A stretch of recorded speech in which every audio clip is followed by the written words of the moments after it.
సంవత్సరాల తరబడి ఎన్ని మందులు వాడినా మీ మోకాల నొప్పులు తగ్గట్లేదా? ప్రాణ పెయిన్ క్లినిక్ లో అత్యాధునిక చికిత్స. నమస్తే రమ్మగారు. నమస్తే జయ. మంచి చందమామ కథ చెప్తారండి?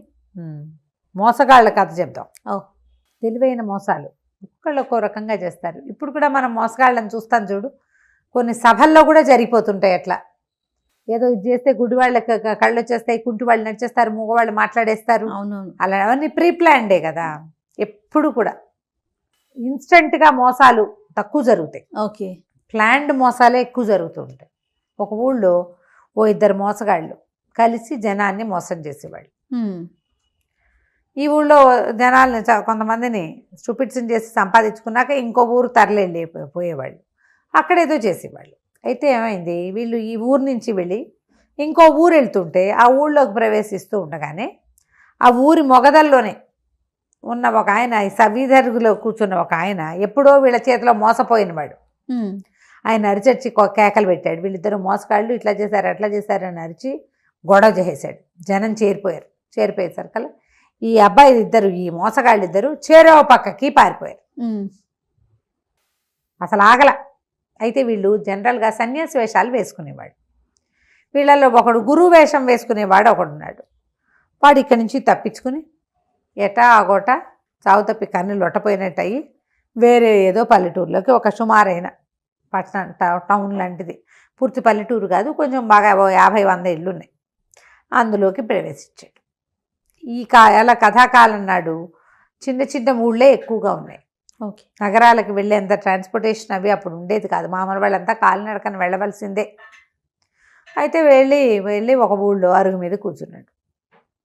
ఆడేమి తిండి గడిచే మార్గం కనిపించట్లా. అట్లా కూర్చుని ఉండేసరికి అలా పొద్దునే ఒక ఆయన చూశాడు. ఎవరో సన్యాసి కూర్చున్నాడు అనుకున్నాడు. మంచినీళ్ళు తెచ్చుకుంటూ చూశాడు. మళ్ళీ నిటాగే చిదానందమూర్తిగా కనపడుతున్నాడు. మధ్యాహ్నం గొడ్లిప్పడానికి 9 గంటల వేళ, ఇది పొద్దున్నే 9ంటికి గొడ్లు నిప్పినప్పుడు చూశాడు. గొడ్లను చెరుకు తీసుకెళ్తుంటే అటాగే కూర్చున్నాడు. తోలుకెళ్ళి 12 గంటలకు ఇంటికి వెళ్తుంటే కనపడ్డాడు. 4 వేళలా చూసేసరికల్లా ఎప్పటి నుంచో చూస్తున్న ఫీలింగ్ వస్తుంది కదా, సహజం అదే. ఏంటి ఇన్ని మాటలు చూసినా ఇన్ని జపమే చేస్తున్నాడు, ఎవరో మహానుభావుడిలాగా ఉన్నాడని ఏం చేశాడు, ఇంటికి వెళ్ళి గబాలను ఒక ముద్ద అన్నం తినేసి వచ్చి వాళ్ళ ఆవిడ్ని ఏమే ఒక 2 అట్లు కాస్త పొట్లం కట్టివ్వు అని చెప్పి ఆవిడేదో అట్లు పోసుకుంటూ ఉంటే అట్లను ప్యాక్ చేయించుకుని వచ్చి ఈయన దగ్గర కూర్చున్నాడు.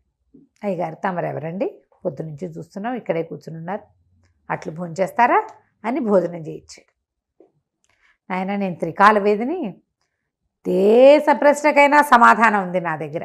ఓహో, బాగుంది. పొద్దు నుంచి జపం చేస్తున్నారు, ఏం చేస్తున్నారు, ఏ దేవుణ్ణి ప్రార్థిస్తున్నారంటే భగవంతుడినే నాయన. నేనట ప్రార్థిస్తూ ఉంటే నీకేదైనా ప్రశ్న ఉందనుకో, సమస్య ఉందనుకో, దానికి సమాధానం నాకు తడుతుంది. ఎవడి సమాధానం నా దగ్గరకు వస్తుందో వాడు నా దగ్గరకు వస్తాడు. ఇంతమంది ఉన్నారా ఊళ్ళో, ఎవడు రాలో నువ్వు వచ్చావు అంటే నీకేదో ప్రశ్న ఉంది, నాకు ఇందాక వచ్చిన సమాధానం నీదే ఉంటుంది, అడుగు, నీకేం కావాలి. మా చిన్నబ్బాయికి పెళ్ళి అవ్వలేదండి, పెళ్లి సంబంధాలు కుదరట్లేదు, అంతే కదా, ఇదిగో ఈ తాయెత్తు కట్టు అని ఒక తాయెత్తు తీసిచ్చాడు. ఆశ్చర్యపోయాడు. తాయెత్తు కడితే పెళ్ళి అవుతుందండి అన్నాడు. ఎందుకు కాదు, లక్షణంగా అవుతుంది. ఇప్పుడు చూడు, పొద్దున్నుంచి చూస్తున్నావు, నువ్వు నన్ను ఎప్పటి నుంచో చూస్తున్నావు, ఇంతమంది చూస్తున్నారు, ఎవ్వరూ రాలా, ఒక పిల్లవాడి పెళ్లి జరుగుతుంది అనేది కనపడింది నాకు. నీ ప్రశ్న నా సమాధానం ఒకటే అయింది, చూసావా అనేసరికల్లా ఆయన చాలా సంతోషించాడు. మరి సాయంకాలం భోజనం మేమే పెడతామండి మీకు. 3ంటికో 4ంటికో పొలం నుంచి పొద్దునే వెళ్ళేటప్పుడు చూశారు, కాషాయ బట్టలు కట్టు కూర్చున్నాడు ఆయన.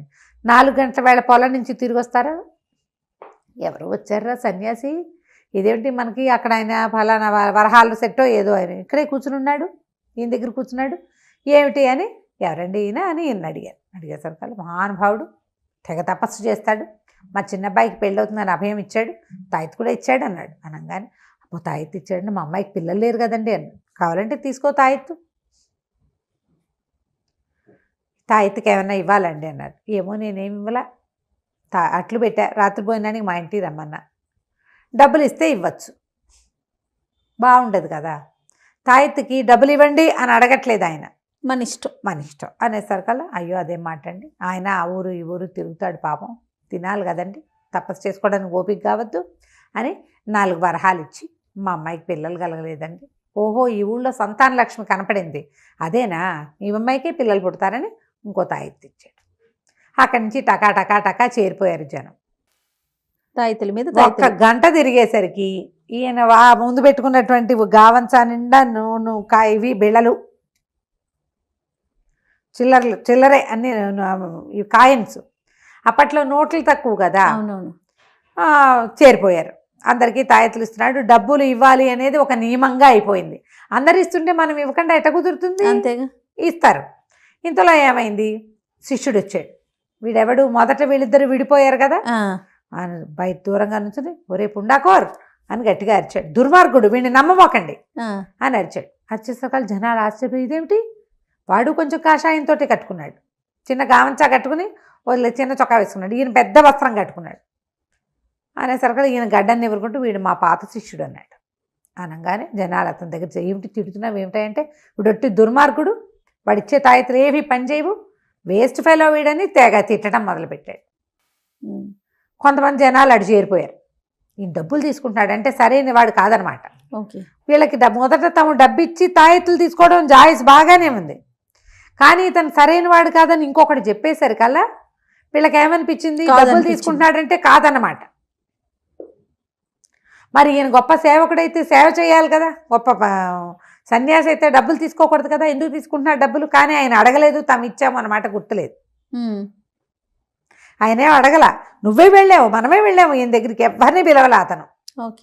ఆ మాట తట్టదు, ప్రజలకు ఎవ్వరికీ అది తట్టదు. నేనేం నిన్ను పిలవలా, నువ్వే వచ్చావు నా దగ్గరికి, నేను ఎలా ఉండాలో నువ్వెందుకు చెప్తావు? చెప్పకూడదు కదా. అసలు ఆలోచించారు ప్రజలు. అక్కడి నుంచి గందరగోళంగా వీళ్ళు వాళ్ళు బాహాబాహి కొట్టాడుకోవడం, తిట్టుకోవడం మొదలుపెట్టారు. కొంతమంది నాబోటి వాళ్ళు ఉన్నారు కదా, ఆయన అడిగాడు, ఏంటయ్యా నిన్ను డబ్బులు ఇచ్చావు, తీసుకున్నావు, ప్రయత్నం చేస్తే తెలుస్తుంది వీడెవడో అని కొంతమంది. ఆయన పొద్దు నుంచి కూర్చున్నాడు, ఆయన ఎవరి దగ్గర ఏమీ అడగలేదు అని కొంతమంది. ఆ సన్యాసాలకి డబ్బులు ఎందుకండి, సన్యాసవాడికి డబ్బు ఎందుకండి, వాడికి ఏమైనా పిల్ల పాప ఇల్లా వాకిలా ఒడ్డు గోదా ఏముంటాయి అని ఇంకొంతమంది. అక్కడి నుంచి ఈయన లేచి నిలబడ్డాడు గురువుగారు. ఒరే అజ్ఞాని, ఎక్కువగా మాట్లాడకు, నీ మాట నిజమైతే ఈ కప్పు గోలి నా నెత్తి మీద పడుతుంది, అబద్ధమైతే నీ సంగతి అన్నాడు. అనంగానే ఈ శిష్యుడు బిళ్ళబీటగా విరుచుకుపడిపోయాడు. పడిపోక జనాలు చచ్చిపోయాడు ఇంకేముందని పరిగెత్తారు. పరిగెడితే వాడు ఇట్లా సోయి లేకుండా పడున్నాడు. లెక్క ప్రకారం ఇప్పుడు ఆయన ఏం చెప్పాడు, నువ్వు చెప్పేది నిజమైతే కప్పుకూలు నా నెత్తి మీద పడాలి, అబద్ధమైతే నువ్వు అన్నాడు. అనంగానే పడిపోయాడంటే ఏమిటి అర్థం? గురువుగారు కరెక్ట్. అక్కడి నుంచి జనాలు పరుగులు పెట్టారు. ఇంకేముంది అన్నారు.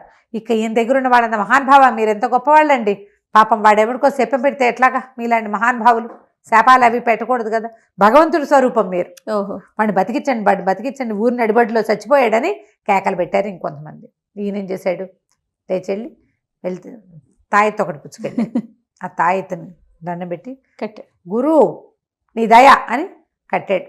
కట్టంగానే కింద పడిన లేచి కూర్చున్నాడు.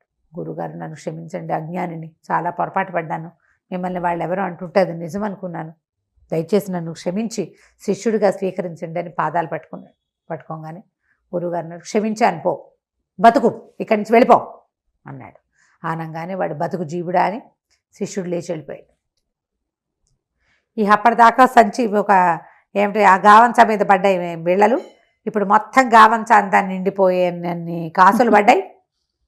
అక్కడి నుంచి వార వీర ప్రసాదాలు పదార్థాలు ఆహార పదార్థాలు పట్టుకొచ్చి భిక్ష అని పట్టుకొచ్చి ఇచ్చారు. బాగా చీకటి పడ్డాక ఈయన, నాయన మళ్ళీ అవకాశం ఉంటే భగవంతుడు కనుక మీ ఊరు వైపు దారి చూపిస్తే తప్పకుండా వస్తా, తాయెత్తులు అవి కట్టుకుని ధైర్యంగా సంతోషంగా ఉండండి, మీకు పిల్లలు కలుగుతారు, పాపలు కలుగుతారు, మీ పొలాల్లో పంటలు పండుతాయి, మీ పిల్లలకు పెళ్ళిళ్ళు అవుతాయి, మీ గొడ్డు గోద అంతా అభివృద్ధి ఉంటుంది, ఊరు సుభిక్షంగా ఉంటుందని అందరినీ పేరు పేరున దీవించి రాత్రి బాగా ఎక్కాక, రాత్రిపూట ఊళ్ళల్లో నిద్ర చేయకూడదు నాయన, నాబోటి సన్యాసులు ఊళ్ళలో పడుకోకూడదు, అడవిలో పడుకోవాలి నేనని వెళ్ళిపోయాడు. వీళ్ళంతా శివోహం అనుకుని దండాలు పెట్టుకున్నారు. ఎవరిళ్ళకి వాళ్ళు వెళ్ళారు ఎంతో సంతోషంగా. ఇవాళ ఎలాంటి మహత్తుని మనం కంటితో చూసాం అనుకున్నారు. ఈయన ఊరు దాటి వెళ్ళాక శిష్యుడు వెయిట్ చేస్తున్నాడు. ఈ సంపాదించిన డబ్బులు సగం చక్కగా పంచుకుని ఆ తెచ్చిన ఆహార పదార్థాలు పంచుకు తిని హాయిగా అడవిలో గావంచాలు పరుచుకు పడుకుని తెల్లవారాక ఏ ఊళ్ళో పిచ్చి వెధవులు ఎక్కువ ఉన్నారో ఎంక్వైరీ చేసుకుని ఆ ఊరు వెళ్దాను రా అని చెప్పి చెప్పుకున్నారనమాట. తర్వాత ఇక దాని వాళ్ళు మళ్ళీ ఊరు బయలుదేరారు. కథ కంచికి మనం ఇంటికి. ఎక్కడో శాస్త్ర జరుగుతుంది, అది ఎప్పటికో శాస్త్ర జరిగినా అక్కడికి మూసేస్తారు బిచానా. అంతే, మళ్ళీ మళ్ళీ కొత్త ప్లేస్ లో ఈ మోసాలు చేసి సంపాదించే వాళ్ళందరూ అంతే. జనాల పిచ్చితనాలని ఎట్లా కావాలంటే అట్లా క్యాష్ చేసుకుంటారు. మనం చిన్న చిన్న ఇలా పిచ్చి మోసాల నుంచి పెద్ద పెద్ద వ్యాపార సంస్థల వరకు అంతే రమ్మగారు. ప్రతిదీ జనాల వెర్రితనం మీదే, వాళ్ళ అమాయకత్వం మీదే, వాళ్ళ తెలివి తక్కువ ఉమ్మతనం మీదే పెద్ద పెద్ద కోటాను కోట్ల రూపాయల వ్యాపారాలు కూడా నడుస్తూ ఉంటాయి. అంతే. కథ కంచికి మనం ఇంటికి. నమస్తే రమ్మగారు. నమస్తే.